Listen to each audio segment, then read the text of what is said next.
जय हिंद स्टूडेंट। आज हम लोग चर्चा करने वाले हैं the history of media, specially newspaper.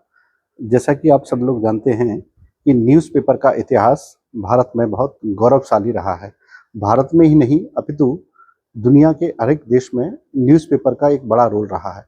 अगर हम दूसरे शब्दों में कहें कि जहाँ जहाँ डेमोक्रेटिक रूल रहा है, जहाँ जहाँ डेमोक्रेसी रही है, वहाँ मीडिया या प्रिंट मीडिया या मीडिया के किसी भी फॉर्म की भूमिका बहुत महत्वपूर्ण रही है। भारत में भी ऐसा समय रहा है जब मीडिया ने और साहित्य ने डेमोक्रेसी में कुछ गलत करने वाले लोगों को समय समय पर आईना दिखाया है। तो यहाँ पर मीडिया की रोल बहुत ज़्यादा बढ़ जाती है। शायद इसी कामों के कारण से लोग कहते हैं कि डेमोक्रेसी के जो 3 पिलर हैं जिनसे डेमोक्रेसी चलती है, उसमें जुडिशरी, विधायिका जिसे कहते हैं, एग्जीक्यूटिव कार्यपालिका और न्यायपालिका जुडिशरी को माना गया है। लेकिन इन सब के साथ साथ इस पूरी डेमोक्रेसी को बनाए रखने के लिए एक बड़ा पिलर और जिम्मेदार है जिसे कहा जाता है मीडिया। इसलिए मीडिया को डेमोक्रेसी के फोर्थ पिलर की संज्ञा दी गई है। That is a fourth and strong pillar of media, वो डेमोक्रेसी। तो डेमोक्रेसी तो आप अच्छे से जानते ही हैं कि डेमोक्रेसी क्या है और डेमोक्रेसी कैसे काम करती है, रूल ऑफ द गवर्नमेंट। हम यहाँ काम करेंगे मीडिया के बारे में कि हमारे आधुनिक भारत में ये मीडिया का जो कार्यक्रम है, समाचार पत्रों का जो कार्यक्रम है, वो किस किस प्रकार से रहा और इसने कौन कौन से महत्वपूर्ण कार्यों को अंजाम दिया है। ठीक, हम अपनी कहानी की शुरुआत करना चाहेंगे 17 कहानी की शुरुआत होगी ब्रिटिश रूल के साथ। 1757 में ब्रिटिश सरकार ने प्लासी का युद्ध लड़ा।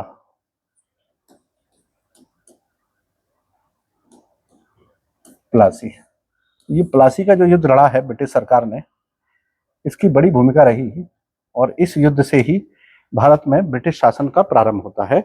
और इसके ठीक बाद उन्होंने पानीपत के थर्ड के बाद 1764 में 22 अक्टूबर को बक्सर को लड़ा और बक्सर का युद्ध लड़ा तो उनको यहाँ पर बिहार और उड़ीसा के क्षेत्र में रेवेन्यू राइट्स मिल गए थे। इस प्रकार से अंग्रेजों का यहाँ पर एक बड़ा सिनेरियो शुरू हो गया। धीरे धीरे पॉलिटिकल इंटरफेरेंस उनका हो गया। इस प्लासी के बाद से अंग्रेजों ने बंगाल में डायरेक्टरी को सेटअप किया और वहां नवाब का भी शासन कुछ रिस्पॉन्सिबिलिटी के रूप में, और जो अथॉरिटेरियन बिहेवियर है वो पूरा का पूरा अथॉरिटेरियन जो रूल है वो गवर्नर के हाथों में आ गया, जो रॉबर्ट क्लाइव था। जब इनको ये सारी पावर मिल गई तो यहाँ पर कुछ ब्रिटिशर्स ने, कुछ अंग्रेज अधिकारियों ने करप्शन जैसी गतिविधियों को करना शुरू कर दिया with the help of Indians and against Indians. भारतीयों की मदद से भारतीयों के विरुद्ध एक भ्रष्टाचार की गतिविधियों को अंजाम देने लगे। इन भ्रष्टाचार की गतिविधियों की जानकारी किसी को नहीं थी। और इसके पहले अगर हम थोड़ा सा बैकग्राउंड इसका देखेंगे तो इंडिया में 1557 में पुर्तगालियों के द्वारा पोर्चुगीज ने एक प्रिंटिंग मशीन को यहां पर स्थापित किया था। प्रिंटिंग मशीन को स्थापित किया था और इसी मशीन का उपयोग करना शुरू किया था 1684 में ब्रिटिशर्सों के द्वारा या अंग्रेजों के द्वारा। यहां पर इन्होंने इसकी शुरुआत की थी। अब हम 1757 में हैं, यानी इससे लगभग 100 साल पहले प्रिंटिंग मशीन चल रही है भारत में, ब्रिटिशर्स के पास भी है और पुर्तगालियों ने इसको यहाँ पर शुरू किया है। जब ये मशीन यहाँ पर चल रही थी और अंग्रेजी सरकार और अंग्रेजी अधिकारियों ने करप्शन करना शुरू कर दिया था। तो करप्शन क्या करते थे वो, जैसे लोगों से बहुत कीमती गिफ्ट लेना या उन पर किसी भी सरकार के आदेश को पैसे लेकर के ना लागू करना या उनको किसी भी आदेश से एग्जम्पशन दे देना। तो इस तरह से धीरे धीरे करके खुली लूट शुरू हो गई थी जो ब्रिटिश अधिकारी करप्शन के रूप में यहाँ पर कर रहे थे। कहते हैं ना कि किसी भी जगह के सभी लोगों का मस्तिष्क एक जैसा नहीं होता है, उसमें भी वेरिएशंस होते हैं। और यही देखने को मिला कि यहाँ पर 1766 में सबसे पहले एक अधिकारी जिसका नाम था विलियम वोल्ट ने एक न्यूज़पेपर छापने की कोशिश की। He tried to publish newspaper. क्योंकि तब तक दुनिया में न्यूज़पेपर छपने लगे थे। स्ट्रेसबर्ग ने जर्मनी से न्यूज़पेपर छापना शुरू किए थे और 1605 के आसपास इंग्लैंड में भी न्यूज़पेपर का ट्रेडिशन है वो शुरू हो चुका था। न्यूज़पेपरों का उस समय एक बड़ा काम होता था कि जो सरकारें होती थी उन सरकारों के द्वारा आम जनता के लिए क्या किया जा रहा है इसकी जानकारी को प्रकाशित करना, और आम जनता सरकार के प्रति क्या रवैया रखती है, क्या सोच रखती है, ये भी उसमें छापते थे। इसलिए न्यूज़पेपर को जितने बहुत उत्सुकता से आम जनता पढ़ती है उतनी ही उत्सुकता से राजनेता भी पढ़ते हैं, क्योंकि ये दोनों के बीच में उनके विचारों के आदान प्रदान का सबसे अच्छा माध्यम है।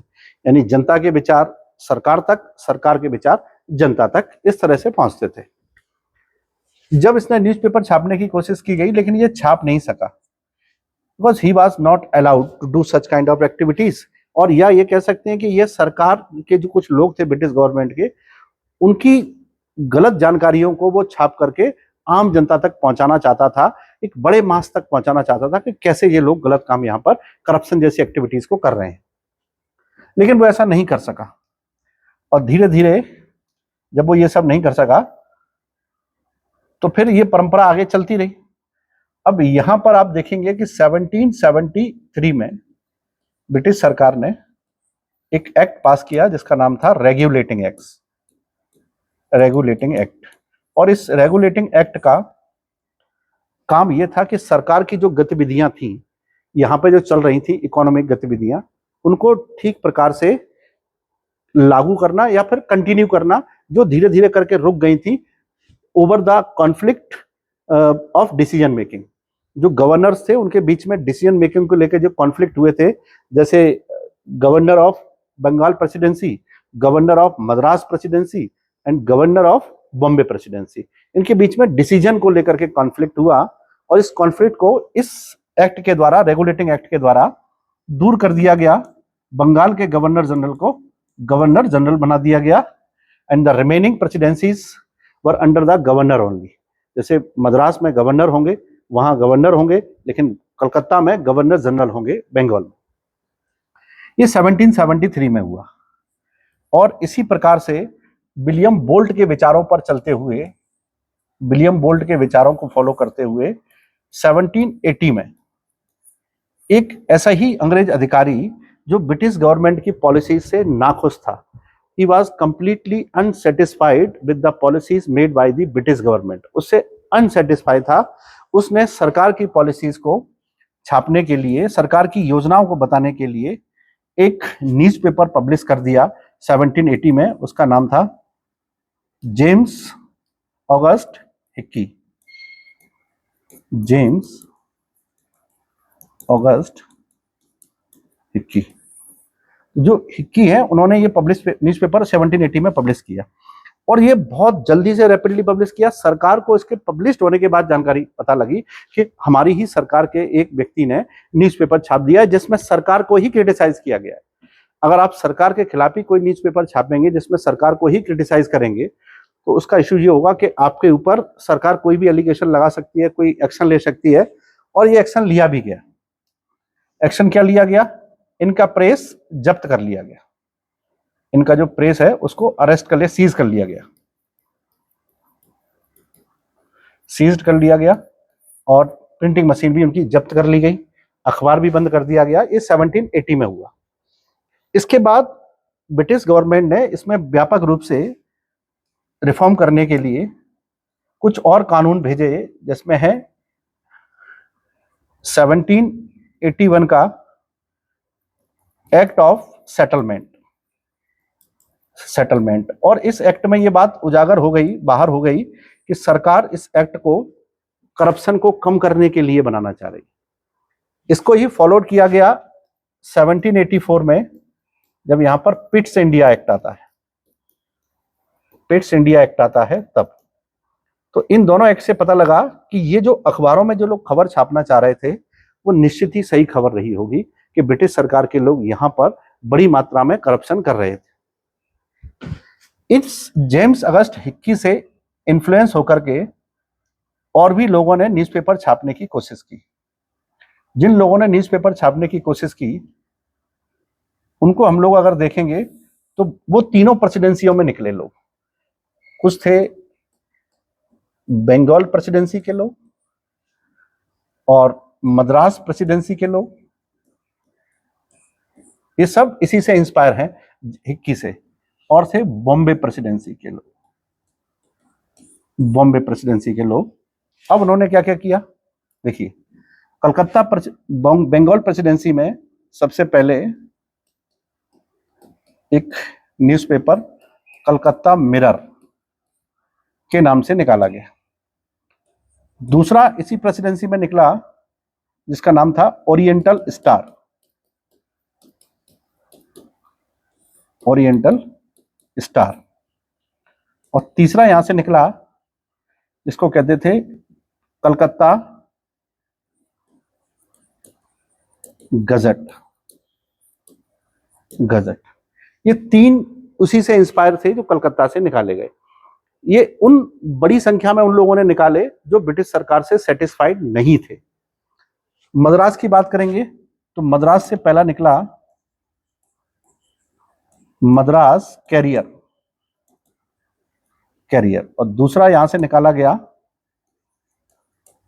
मद्रास गजट, दो यहां से निकले। बॉम्बे प्रेसिडेंसी की बात करेंगे तो बॉम्बे प्रेसिडेंसी से पहला निकला हेराल्ड और दूसरा था बॉम्बे गजट। तो यहां से बॉम्बे गजट को निकाला गया। ये सब जेम्स हिक्की के प्रेस को जब्त करने के जस्ट बाद ही निकाले गए बड़ी संख्या में। इसका मतलब ये था कि ब्रिटिश सरकार अचानक से इन पर कंट्रोल नहीं कर पाई। इससे यह भी लगता है कि उस समय अचानक से ब्रिटिश सरकार का विरोध करने वालों की संख्या बढ़ गई, इतने सारे हो गए कि अचानक उन सबका प्रेस जब्त करना एक गलत कार्यवाही प्रतीत होती। अब इस कार्यवाही को बंद करने के लिए उन्होंने एक नया तरीका निकाला कि इस कार्यवाही को हम लोग अलग तरीके से बंद करेंगे और इसको एक एक्ट बना करके या कोई कानून बना करके बंद करेंगे। और न्यूज़पेपर के अगेंस्ट थे ब्रिटिश गवर्नमेंट, क्योंकि न्यूज़पेपर उस समय ब्रिटिश गवर्नमेंट को क्रिटिसाइज कर रहे थे लगातार इन favour of Indian people, Bharatiya Janata के पक्ष में क्रिटिसाइज कर रहे थे। और यहीं से शुरुआत होती है ब्रिटिश गवर्नमेंट के द्वारा बनाए जाने वाले कानूनों को लेकर के। और पहला कानून हमको देखने को मिला वो था 1799 में। 1799 में, इसको ध्यान से समझिएगा। 1798 में लॉर्ड वेलेस्ली गवर्नर जनरल बन के आया और लॉर्ड वेलेस्ली ने यहाँ पर सब्सिडरी अलायंस को शुरू किया। और उस सब्सिडरी अलायंस के साथ साथ उन्होंने भारत के बहुत सारे हिस्सों में प्रेस इत्यादि के कामों को करना शुरू किया, प्रेस इत्यादि के कामों पर वॉच करना शुरू किया। इनको ये खबर मिली कि भारत ब्रिटेन के तीनों ही, भारत की जो प्रेसिडेंसी थी, बंगाल प्रेसिडेंसी, मद्रास प्रेसिडेंसी और कलकत्ता प्रेसिडेंसी में, ये देखने लगने लगा कि यहाँ पर असंतुष्ट सेवक बहुत हो गए, असंतुष्ट सर्वेंट बहुत सारे हो गए हैं। उन्होंने समाचार पत्रों के माध्यम से अपने विरोध को प्रकट करने का रुख अख्तियार किया है। वो ऐसा लगता था कि उसी के माध्यम से अपनी बात कहेंगे। इसीलिए वेलेस्ली ने 1799 में एक एक्ट पास किया और उसको कहते थे censorship to newspaper, censorship to newspaper. ये पहला एक्ट था, मैंने इसको रेड उससे कोट किया है, यानी कि ये बैन करने वाला था और इसने समाचार पत्रों को बंद कर दिया 1799 में। ठीक, ये एक्ट यहाँ पर काम करने लगा तेजी से और धीरे धीरे भारत में समाचार पत्रों के छपने की स्थितियां कमजोर होने लगी या फिर कम होने लगे। ये दोनों ही काम यहाँ पर वेलेस्ली के इस एक्ट के बाद। लेकिन परिस्थितियां फिर सुधरी और कुछ अन्य अधिकारियों ने भी इसमें रुचि लेना शुरू किया। 1816 में एक इंडियन जिनका नाम था पंडित गंगाधर भट्टाचार्य, गंगाधर भट्टाचार्य, इन्होंने भी एक न्यूज़पेपर पब्लिश किया और उसका नाम था बंगाल गजट। इन्होंने बंगाल गजट के नाम से एक और न्यूज़पेपर पब्लिश कर दिया 1860 में। अभी तक समाचार पत्रों को केवल अंग्रेज अधिकारी ही पब्लिश कर रहे थे। ये पहली बार ऐसा हुआ कि समाचार पत्रों को भारतीय किसी व्यक्ति ने पब्लिश किया 1816 में, लेकिन ये सब अंग्रेजी में ही पब्लिश हो रहा है, अंग्रेजी में ही पब्लिश हो रहा था। इसी क्रम को आगे बढ़ाते हुए 1818 में, अगर हम 1818 में जाएंगे तो हमको इसमें और कुछ चीजें देखने को मिलेंगी, और वो वहां पर थी कि एक तो जेम्स सिल्क बर्किंघम ने, और दूसरे थे मार्शमैन। इन्होंने न्यूज़पेपर की दिशा में मैगजीन और न्यूज़पेपरों को छापने के काम प्रारंभ किए। अगर हम मार्शमैन को देखेंगे तो इसने दिग्दर्शिका का पब्लिकेशन किया और समाचार दर्पण का पब्लिकेशन किया, ये भी छापे गए। जेम्स सिल्क जो बर्किंघम था, इसने ही 1818 में कलकत्ता स्टार के नाम से एक न्यूज़पेपर निकाला, कलकत्ता स्टार के नाम से। यहाँ पे हम देखने को लेंगे कि 1818 तक आते हुए 3 और हमको न्यूज़पेपर और मैगजीन, जैसे ये वीकली है, तो उस समय जरूरी नहीं है कि न्यूज़पेपर को एवरीडे यानी पर डे वाला निकाला जाए, वहां पर वीकली न्यूज़पेपर भी निकाले जाते थे। तो यहाँ से, और जेम्स सिल्क बर्किंघम को मैं इसीलिए आपको और याद दिलाना चाहता हूँ कि ये वो व्यक्ति था जिसे मॉडर्न प्रेस का फाउंडर माना जा सकता है। प्रेस का जो आज रोल है, आज मतलब एक प्रेस का जो आइडल रोल है, एक आदर्श जो भूमिका है प्रेस की, उसको सेटअप करने में जेम्स सिल्क बर्किंघम और जेम्स ऑगस्ट हिक्की को जाना जाता है। इन दोनों के प्रयासों से ही प्रेस को अपना वो स्वरूप मिला कि वो सरकार की आंखों में आंखें डाल करके उनसे कुछ पूछ सकते थे, उनसे बात कर सकते थे। ये उनको, प्रेस को ऐसा स्वरूप, जो नेचर है, वो जेम्स सिल्क बर्किंघम और जेम्स ऑगस्ट हिक्की के द्वारा ही दिया गया। तो इससे ये स्पष्ट हो गया कि by the 1818 there were number of people in British government as a British employee, they wanted to ask some questions to British government and they adopted the way of printing newspapers, और उन्होंने इसके लिए newspaper को print करने का रास्ता अपनाया। इसी क्रम में अगर हम आगे बढ़ेंगे तो 1821 में भारत के एक इंटेलेक्चुअल, बहुत प्रसिद्ध इंटेलेक्चुअल थे जिनका नाम था राजा राम मोहन राय। राजा राम मोहन रॉय ने 1821 में एक न्यूज़पेपर पब्लिश किया जिसका नाम था संवाद कौमुदी। इसको पब्लिश किया, दैट वाज इन बंगाली, ये बंगाली लैंग्वेज में था, और इसको पब्लिश करके उन्होंने ब्रिटिश सरकार की बहुत सारी पॉलिसियों को डिस्क्लोज कर दिया।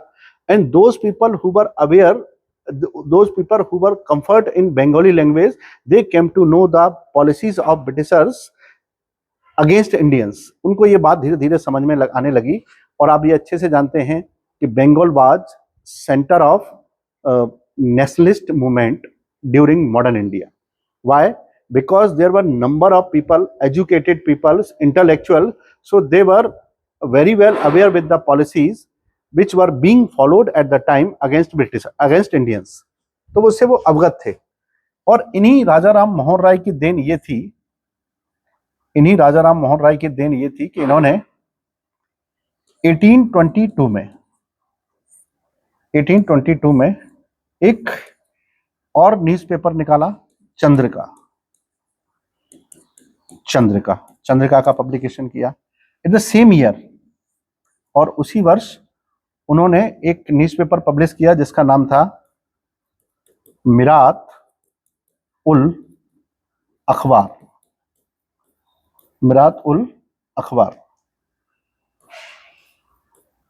ये अखबार क्या था? ये बंगाली में है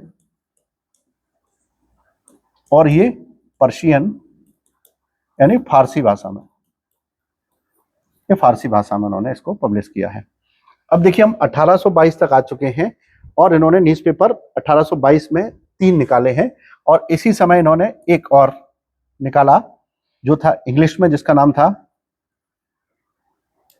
ब्राह्मणिकल मैगजीन।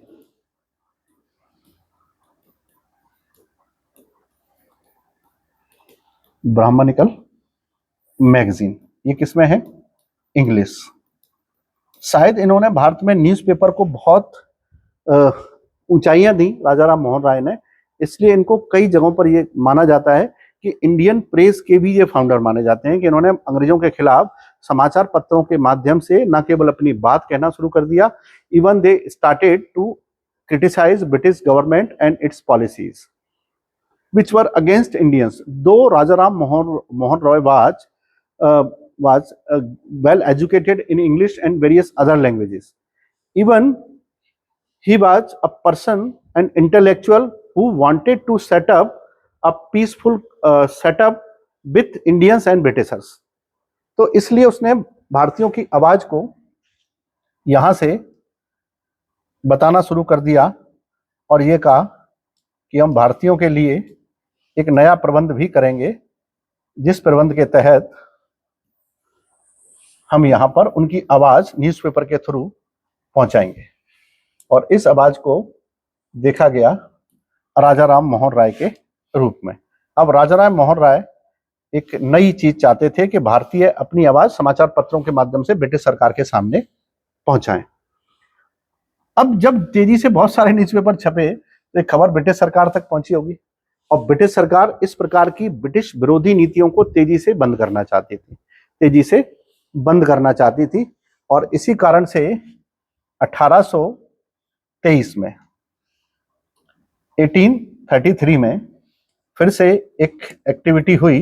देखिए 1822 तक न्यूज़पेपर छपे हैं और 1823 में फिर से मैंने लाल पेन का यूज किया है, लाल स्याही का। तो वहां पर एक एक्ट आया और उस एक्ट में यह कहा गया कि अब हम यहां पर लाइसेंस के बिना किसी को अलाउ नहीं कर सकते न्यूज़पेपर छापने के लिए। तो इसको कहते हैं अनुज्ञप्ति अधिनियम act, licensing act for newspaper. इसका मतलब यह है कि लाइसेंस और सेंसरशिप में डिफरेंस होता है। सेंसरशिप का मतलब है आप चीजों को बना तो सकते हैं, लेकिन पेश तब करेंगे जब पहले उसको हम लोग गो थ्रू हो जाएंगे तब। और लाइसेंस का मतलब है कि आप बना भी नहीं सकते, शुरुआत ही नहीं कर सकते। तो अब अंकुश थोड़ा सा बढ़ा दिया गया कि आप किसी भी प्रकार से न्यूज़पेपर को छाप नहीं सकते हैं, क्योंकि उसको के लिए आपको लाइसेंस लेना पड़ेगा, और लाइसेंस उन्हीं को दिया जाएगा। कुछ शर्तें रखी जाएंगी लाइसेंस लेने के लिए। जैसे आज भी हम कोई भी लाइसेंस लेते हैं तो उसकी शर्तें होती हैं, चाहे हम गन का लाइसेंस लें या किसी शॉप का लाइसेंस लें, कोई भी लें, तो उसका एक बायलॉज होता है। बायलॉज जब हम पढ़ते हैं तो उससे समझ में आता है। जब ये एक्ट आया तो उस समय गवर्नर जनरल थे जॉन एडम, जो टेम्परेरी अपॉइंटमेंट पर थे, लेकिन फिर भी उनके हिस्से में प्रेस पर प्रतिबंध लगाने का श्रेय चला गया कि उन्होंने प्रेस पर राजा राम मोहन राय जैसी गतिविधियों पर अंकुश लगाने का काम किया। इसका रिजल्ट यह हुआ कि राजा राम मोहन राय का जो सबसे मुखर अखबार था मिरातुल अखबार, अब वो बंद हो गया क्योंकि ये एक्ट उस पर लग गया। तो यहां पर एक बड़ी घटना देखने को मिली। मिरात उल अखबार was discontinued.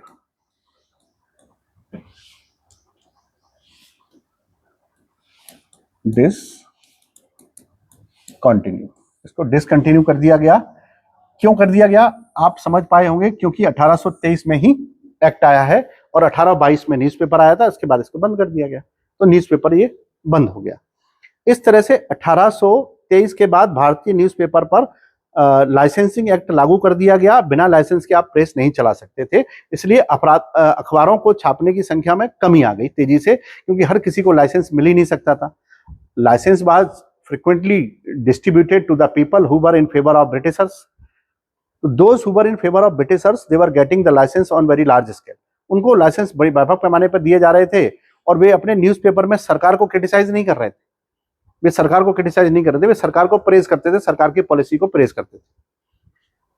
इसके बाद न्यूज़पेपर के अगले एफर्ट हैं वो राजा राम मोहन राय के द्वारा नहीं किए गए, बल्कि उन्होंने एक ग्रुप बनाया, और वो ग्रुप था प्रेस क्लब के नाम से। तो इंडियन प्रेस क्लब उन्होंने एक बनाया। इसमें कौन कौन है? तो फर्स्ट वन राजा राम मोहन रॉय, दूसरे हैं इसमें द्वारिकानाथ टैगोर, और तीसरे हैं प्रसन्न कुमार टैगोर। इन तीनों ने मिलकर के इस प्रेस क्लब ने किसी भी प्रकार से परमिशन लेकर के एक न्यूज़पेपर पब्लिश किया 1830 में, और इसका नाम था बंगदूत। एक बंगदूत नाम का न्यूज़पेपर इन्होंने पब्लिश किया। ये न्यूज़पेपर बंगाल में बहुत पॉपुलर हुआ, बहुत पॉपुलर हुआ। इसकी पॉपुलैरिटी के कारण ही अगले न्यूज़पेपर का रास्ता तैयार किया गया, और वो अगला न्यूज़पेपर था 1831 में इसी ग्रुप के द्वारा, क्लब के द्वारा छापा गया जामे जमशेद। जामे जमशेद, जामे जमशेद, और ये गुजराती भाषा में था, गुजराती भाषा में इसको छापा गया। इसी क्लब ने 1851 तक आते आते कुछ और न्यूज़पेपर पब्लिश किए, जैसे एक था गोफ्तार, राष्ट्र गोफ्तार, तो ये पब्लिश किया। और एक था, इसको कहते थे अखबार ए मुल्तानी, एक ऐसा न्यूज़पेपर भी निकाला गया 1851 में। तो यहाँ पर एक नई श्रेणी बन रही न्यूज़पेपर्स की, जिसमें आप देखेंगे कि न्यूज़पेपर फिर से कुछ बड़ी मात्रा में यहाँ पे छपने लगे हैं। और सरकार 1848 में जब यहाँ पर डलहौजी आया था, तो डलहौजी ने बहुत सारी प्रिंसली स्टेट्स के साथ डॉक्ट्राइन ऑफ लैप्स किया था और उन्हें ब्रिटिश एम्पायर में इंक्लूड कर लिया था। तो जो विरोध था, उनका एग्रेशन था सरकार के खिलाफ, वो तेजी से बढ़ गया था। वो भारत के समाज सुधारकों के साथ दिख रहा था। 1851 में राजाराम मोहन राय, इससे पहले उनकी डेथ हो चुकी थी 1833 में, तो उनकी डेथ 1833 में हुई थी लंदन में। तो 1851 में इस क्लब के वो मेंबर नहीं रहे थे।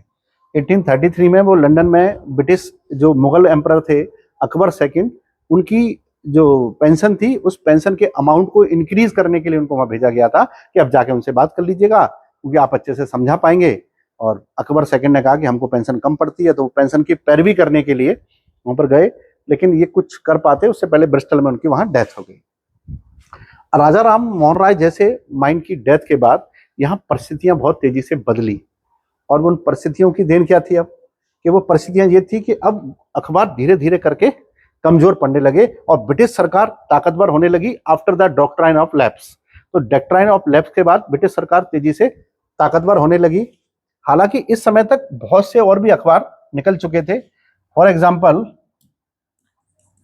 हिंदी का उदत मार्तंड निकल चुका था, उदत मार्तंड, ये पंडित जुगल किशोर ने निकाला था, जुगल किशोर ने निकाला था कानपुर से, ठीक, 1821 में। तो ये भी निकल चुका था। ये हिंदी का पहला, उदत माने उगता हुआ और मार्तंड यानी सूरज, उगता हुआ सूरज, ये यहां से निकल चुका था। तो अखबारों में चल तो रहा था कार्यक्रम, लेकिन बहुत इफेक्टिवली नहीं चल रहा था। इसी कार्यक्रम को इफेक्टिव बनाने के लिए फिर और भी कार्य किए गए, जैसे 1857 की क्रांति हुई, और इस क्रांति में भारतीयों की गतिविधियों पर बड़ा अंकुश लगाया गया। और उस अंकुश के साथ साथ हम ये भी देखेंगे कि 1835 में एक बड़ा सुधार फिर से हुआ। इससे पहले जब ये न्यूज़पेपर निकले थे, दो राष्ट्रगुप्तार, उनसे पहले एक सुधार ये देखा गया कि 1835 में, इससे ठीक पहले गवर्नर जनरल हुआ करते थे विलियम बेंटिंग। तो विलियम बेंटिंग ये चाहते थे कि भारत में प्रेस पर लगे हुए उस प्रतिबंध को हटा दिया जाए जिसे पॉल एडम ने लगाया था, यानी प्रेस पर जो प्रतिबंध लगाया था उसको हटा दिया जाए, लाइसेंसिंग एक्ट को, उसको हटा दिया जाए। और चूंकि वो 1835 में बीमारी के कारण से रिजाइन कर दिए, उनके बाद जो टेम्परेरी बन के आए मेटकॉफ। तो मेटकॉफ को जो अधिकार मिल गया कि मेटकॉफ ने ये परमिशन दे दी कि हम प्रेस पर लगे हुए प्रतिबंध को, लाइसेंसिंग एक्ट को समाप्त करते हैं। तो जो लाइसेंसिंग एक्ट है वो समाप्त कर दिया गया। कब समाप्त हुआ? 1835 में। किसके समय पर समाप्त हुआ? मेटकॉफ के टाइम पर। इसलिए मेटकॉफ को इंडियन प्रेस का लिबरेटर या फिर मुक्तिदाता कहा जाता है। लिबरेटर या मुक्तिदाता कहा जाता है। भारतीय प्रेस के मुक्तिदाता हैं, क्योंकि प्रेस पे लगे हुए लाइसेंसिंग एक्ट को इन्होंने खत्म कर दिया, तो प्रेस फ्री हो गया। तो फ्री प्रेस के फाउंडर हैं मेटकॉफ। हालांकि ये पूरा का पूरा एफर्ट बेंटिंग का था, लेकिन इनके हिस्से में आया। 1857 की क्रांति के बाद दो चीजें लागू हुई। एक तो ये था कि फिर से उस एक्ट को लागू कर दिया गया।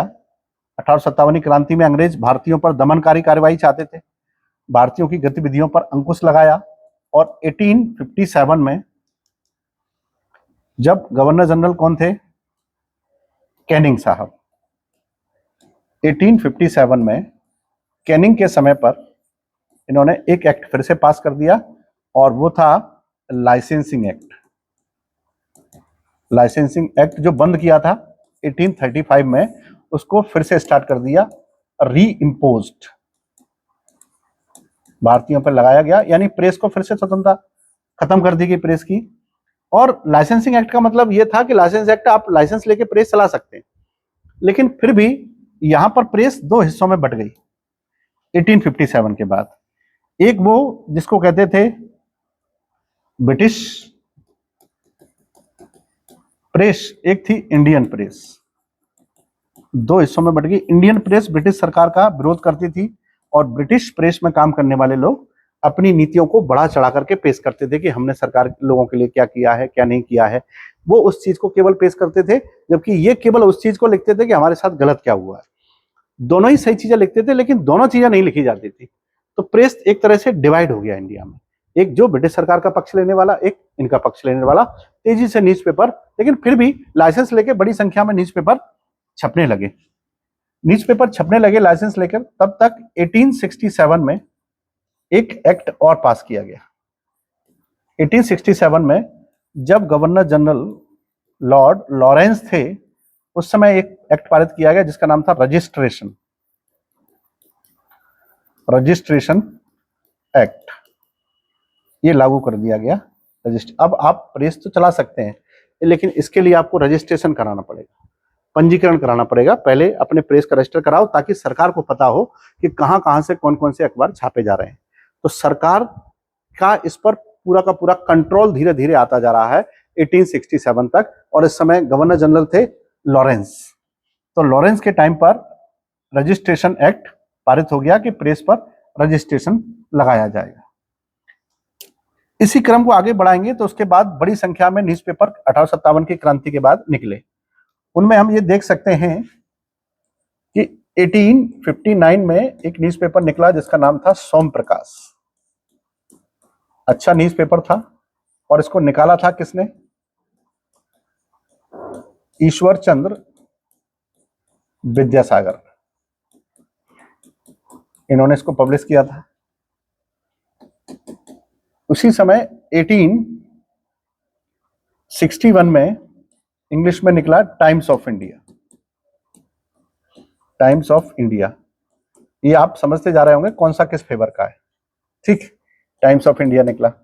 और इसी समय सोम प्रकाश के साथ साथ 1868 में निकला अमृत बाजार पत्रिका।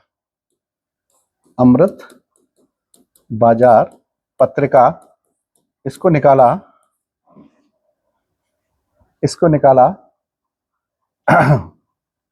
मोतीलाल घोष ने।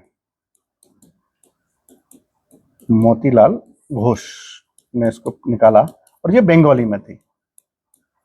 अब सरकार बहुत सख्ते में आ गई कि भारत में तेजी से न्यूज़पेपर निकल रहे थे। वो हालांकि लाइसेंस लेके ही चला रहे थे, लेकिन न्यूज़पेपर पर तेजी से अंकुश लगाने के लिए अब कुछ जरूरत पड़ने लगी उनको, कि कैसे इन पर कंट्रोल किया जाए। बहुत तेजी से भारतीयों की बातें और ब्रिटिश सरकार की 1857 के रिवोल्ट में जो पॉलिसीज थी वो सबको समझ में आने लगी थी।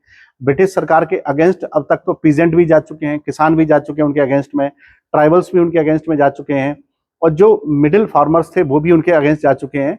लेकिन कुछ लोग ब्रिटिश सरकार के साथ थे, जैसे डाउन टोडन क्लासेस ब्रिटिश सरकार के साथ थी, क्योंकि उनका सोशल अपलिफ्टमेंट ब्रिटिश सरकार के आने से हुआ था, तो वो उनके साथ थे।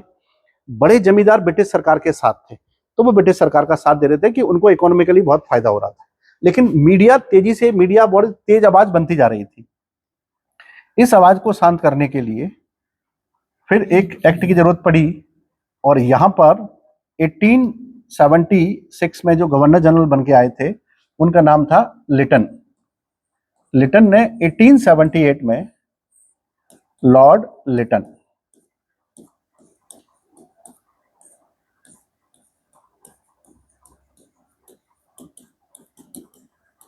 लिटन ने एक एक्ट पास किया जिसका नाम था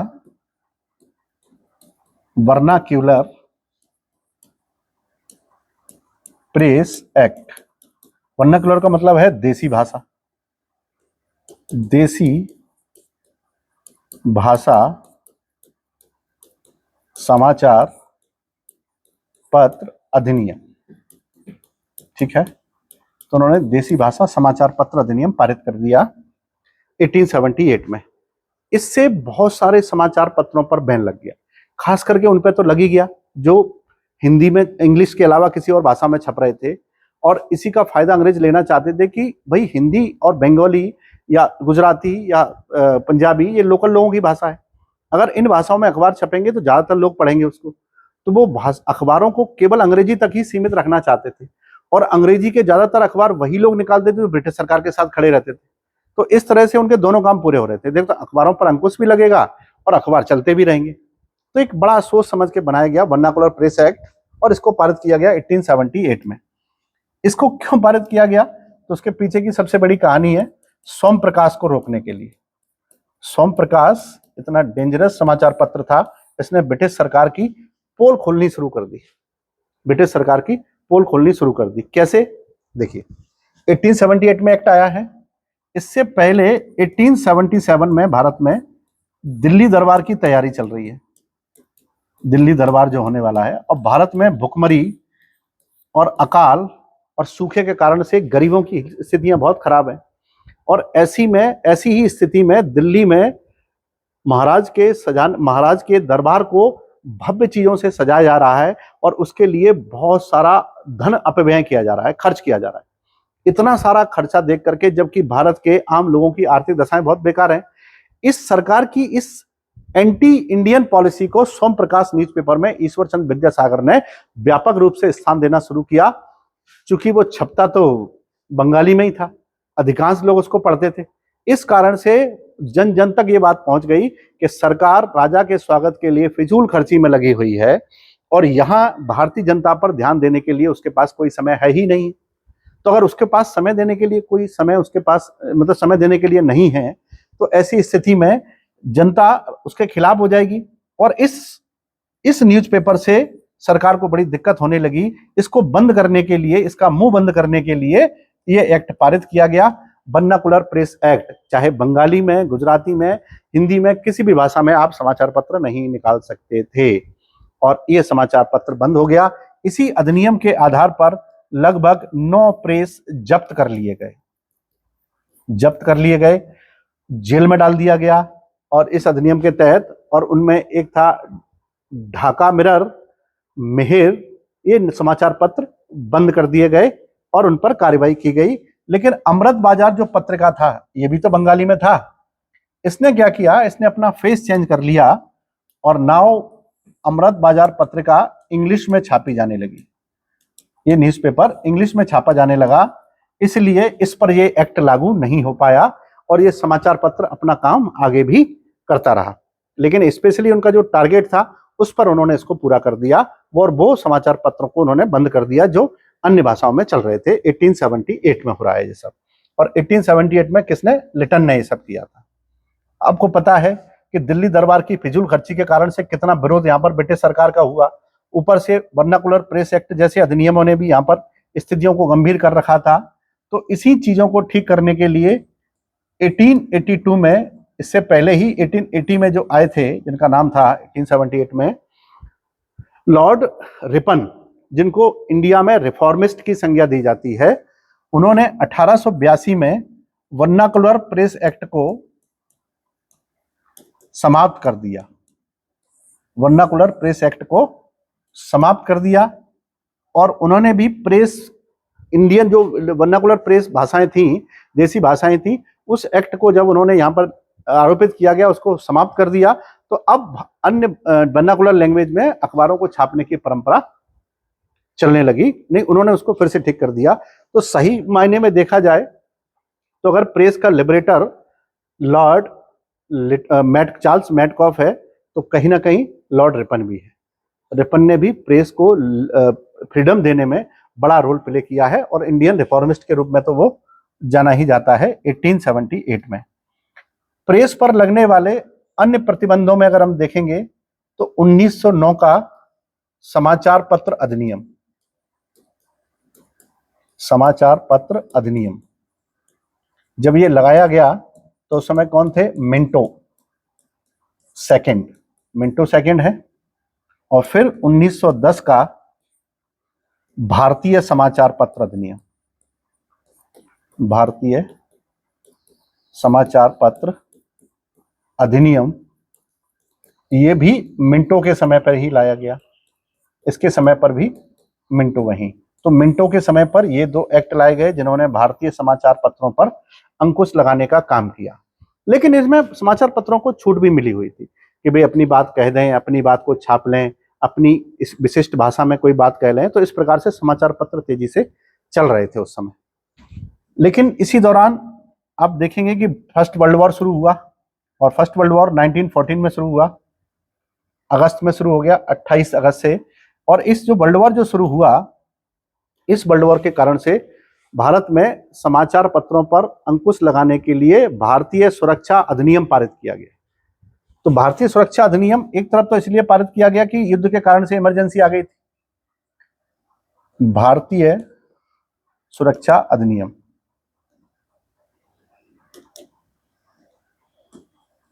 भारतीय सुरक्षा अधिनियम,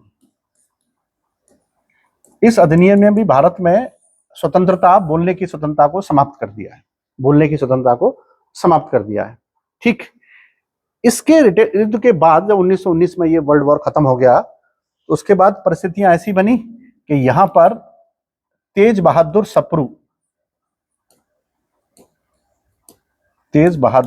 सप्रू के नेतृत्व में एक प्रेस इंक्वायरी कमेटी बनाई गई। प्रेस इंक्वायरी कमेटी बनाई गई, प्रेस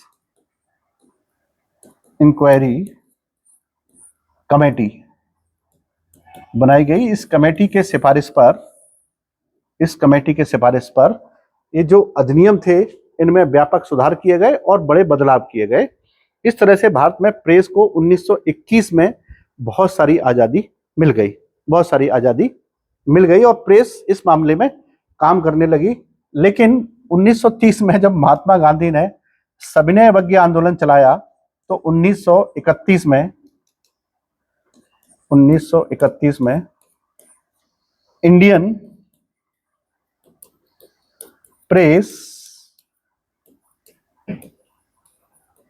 इमरजेंसी एक्ट पारित कर दिया गया और उस समय गवर्नर जनरल थे लॉर्ड इरविन के समय पर यह पारित किया गया, इरविन के टाइम पर। और फिर से समाचार पत्रों पर अधिनियमों को लागू कर दिया गया।